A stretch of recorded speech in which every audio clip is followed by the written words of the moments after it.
Permission to be Powerful is a reader-supported publication. To receive new posts and support my work, consider becoming a free or paid subscriber. Dear Permission to be Powerful reader, killer whales kill great white sharks by flipping them upside down. This supposedly puts them in a trance long enough to suck out their liver. Farmers can do the same thing with chickens. They take a pen and draw a line outward from the beak. The chicken's eyes are trained on the moving point. It puts them in a trance. They're hypnotized, and they stay frozen with their necks stretched out for seconds or minutes, long enough for the farmer to chop off the chicken's head. You're the chicken. You're the shark. Every day the world draws a line in front of you. Your job, your routines, your phone, your fears. And just like that chicken, you stare at it, motionless. Or worse, like the great white, you're already flipped upside down. Your power is being drained from you while you sit there, thinking you're safe. And the worst part? You don't even know it's happening. But here's the thing about trance states. They can be broken. You're not tired. You're not unmotivated. You're just scared shitless. Because if you actually tried, no excuses, no safety net, you might fail. And if you fail, you have to admit you wasted years hiding. That's why you scroll. That's why you procrastinate. That's why you stare at the damn line. But here's how you break it. Look away. Move. Act. Do anything but stay still. Stop consuming and start creating. Stop thinking and start moving. Stop waiting and start fighting for yourself. Because the truth is, no one is coming to flip you back over. No one is erasing the line for you. It's up to you. Right now. Wake up before it's too late. But we humans are higher life forms. You say, we wouldn't be so primitive to be so easily duped, would we? I hate to break it to you. We have a multitude of cognitive glitches that distort our perception. Often, the distortion is so significant that we don't even live in the same reality as other people. Off in our world. In this case, I'm not just talking about the many cognitive biases well documented in scientific literature. Biases like our negativity bias cause us to focus on the negative naturally. Or the recency bias makes us favor things that happened recently over things that happened further out in the past. Confirmation bias is the tendency to search for, interpret, favor, and recall information in a way that confirms or supports one's prior beliefs. This glitch is so massive. It allows us to hide entire aspects of our personality from ourselves. You are living a whole secret side plot that you know almost nothing about. How do I know? I just healed this part of myself, and I'm blown away by what I'm discovering. I just spent 15 years as a freelance copywriter. In retrospect, I'm asking myself why I was stuck in this subservient role for so long. Well, every time I thought about launching my product, or building a real agency, I would damn near pass out from fear. My brain would shut down. I literally could not fathom what life beyond the scope of my comfort zone would look like. But now that I can do the fathoming, I'm seeing the apparent limitations of my freelancing career. This whole time, I couldn't see the thing staring me in the face, because every time I tried, I'd get so triggered that I couldn't think straight. And this is what all human beings are like. We always have a cover story. You get triggered, and you don't see how your mind twists reality to cover up your existential terror.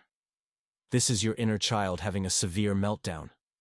You can't see how you swept all those emotions under the rug and went about your day as if it never happened. You're so paralyzed. You can't even see that you're paralyzed. You can't even see a whole side of yourself that's plain as day. So, for years, I felt comfortable playing a supporting role in other people's lives. But anytime I thought of doing my own thing, claiming my greatness, I got triggered and stuck. But I couldn't see it. This severely limited my potential. But I couldn't even detect what was happening. We always have a cover story, a rationalization. You say you're tired, you don't feel like it, you procrastinate, you self-sabotage, but you can't see what's happening. No rational human being wants to admit that the reason they're stuck isn't because they're lazy or distracted or don't have the time. It's because you're scared to fucking death. Every time I took even one step outside of my freelance copywriting comfort zone, I would have a panic attack.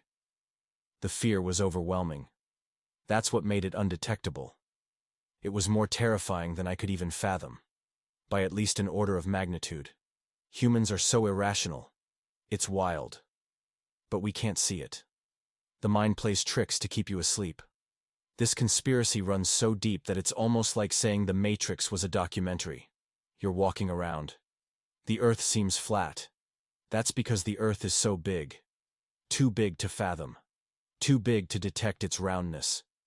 It is too big to grasp that it's hurtling through space at 67,000 miles per hour. Likewise, we feel the sun's heat at 92 million miles away. It feels hot. You fall asleep at the beach.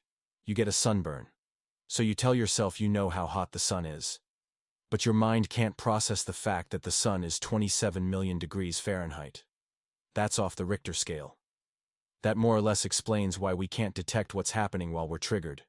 The feelings are so overwhelming that your brain shuts down. But the view of your life while you temporarily fall asleep is very telling. You would learn a lot about yourself if you had more awareness. You could discover the answer to mysteries that have evaded you your whole life. Your life would make a whole lot more sense. You would discover a side to yourself that you have long forgotten about. What will it take to see it finally? The only way out is to wake up. And that comes from taking a good, sober look at what's happening, reflecting on it after, talking it out in therapy, doing the hard work. After Tony Robbins fired me, I had to adapt or die. That meant I had to confront all the fears that kept me stuck in the freelance copywriter role. The fear was profoundly deep. It was a prison cell. I avoided doing the very thing I already knew I had to do, that I already know how to do. Yet still, I couldn't do it. I could deliver outstanding work for other people. But at the end of the day, I couldn't do the same thing for myself. I would panic. Then I'd return to consciousness and go about my day like nothing happened. The bizarre meltdown would go completely unexamined. I would stay stuck. But after I got fired, I no longer had that luxury. I started coaching my therapist in exchange for free therapy. The coaching was a kind of therapy, so it was like winning twice.